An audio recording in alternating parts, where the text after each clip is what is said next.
The Cost of Assumption. The morning sun cast a golden hue through the high windows of Greenfield National Bank. The marble floors gleamed, and the scent of polished wood filled the air as the bank prepared for another day of business.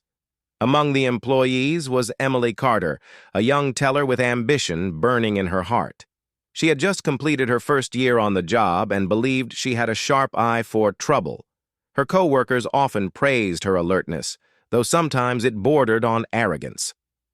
At 11:15 a.m., a man walked in.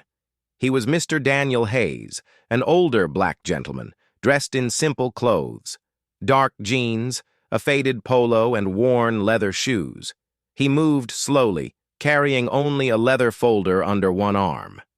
He stood in line, nodding politely to those ahead of him, his calm presence unnoticed by most, except Emily. She watched him carefully. When it was his turn, Mr. Hayes stepped forward with a quiet, "Good morning," and handed her his ID and withdrawal slip. Emily's eyes narrowed when she saw the figure, $250,000 in cash. Her voice turned cold. "I'm sorry, sir. We don't process withdrawals of that size without manager approval. And may I ask why you need such a large amount of money in cash?" Mr. Hayes raised a brow but remained composed. "I've made arrangements ahead of time. I called 2 days ago. The branch manager confirmed everything." Emily's eyes flicked to the ID again. She didn't recognize the name, and something about his tone irked her. "I'm going to have to ask you to wait here," she said flatly, pressing the silent alarm under her desk.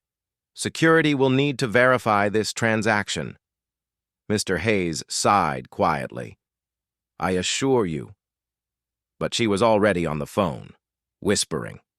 Within minutes, 2 security guards arrived and stood beside Mr. Hayes like shadows. Customers began to watch. Phones came out. Whispers rose. Mr. Hayes simply sat in the chair they pointed to, dignified but clearly disappointed. Just then, the double doors opened, and Mr. Ronald Pierce, the bank's director, walked in with a few board members. They had just come from a corporate meeting downtown. His eyes immediately found Mr. Hayes. "Daniel!" he exclaimed, rushing forward. "Why didn't you call me directly? You know you don't need to wait in line." Emily's heart dropped. Pierce turned to the security guards, confused. "Why is Mr. Hayes being held up?" Emily stepped forward. "Sir, I thought it was suspicious. A large withdrawal, and I didn't recognize him as a regular client." "Suspicious?" Pierce said, his voice rising. "This man is our largest private investor. He's the reason we kept 2 branches open during the recession. His money helped fund the employee benefit program and your job." Silence. Emily stammered. I didn't know. I didn't mean to offend. I was just doing my job." But it was too late. Mr. Hayes stood up, nodded politely to Pierce, and simply said, "Thank you, but I'll be closing my accounts by end of day." Pierce tried to speak, but Hayes was already walking out. The damage was done. That afternoon, Emily was called into the director's office. No long speeches, no drawn-out lectures, just a simple line.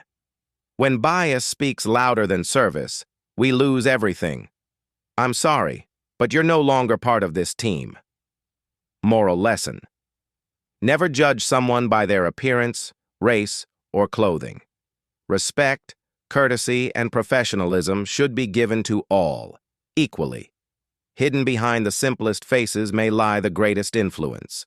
One wrong assumption can destroy a lifetime of opportunities. Advice. Treat every customer as valuable. Whether rich or poor, known or unknown, respect is not earned by status. It is owed by humanity. Pause before you act on assumptions. Ask yourself if your reaction would be the same if the person looked different. Listen carefully and act humbly. You never know who's sitting across the counter, or how much they've already done for you behind the scenes. Because in the end, dignity is not about who you think someone is. It's about who you choose to be.